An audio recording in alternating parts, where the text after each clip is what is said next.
High বন্ধুরা, কেমন আছো? তোমাদের অনেকদিন ভিডিও করতে পারছি না। তো আমাদের মামি শাশুড়ির গৃহপ্রবেশ ছিল, তো আজ নিমন্ত্রণ, রান্নাবান্না হচ্ছে। তবে তোমাদের দেখাই কি রান্না হচ্ছে। একটাতে ভাত বসিয়েছি, ভাত হচ্ছে, একটাতে পায়েস হচ্ছে, এখনও হবে রেসিপি, তোমাদের পরে পরে আমি দেখাবো।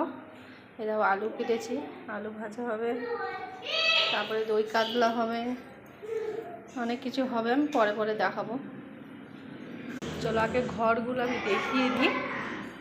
দেখো এখনও রং হবে, জাস্ট পুজোর জন্যে একটু রং করেছে হালকা করে। এটা ব্যালকনি, দেখো এটা ব্যালকনি, এটা একটা বাথরুম। তো বাথরুমটা দেখাচ্ছি না, থাক, এখান দিয়ে দেখাচ্ছি। রংটা এখনও হবে, তো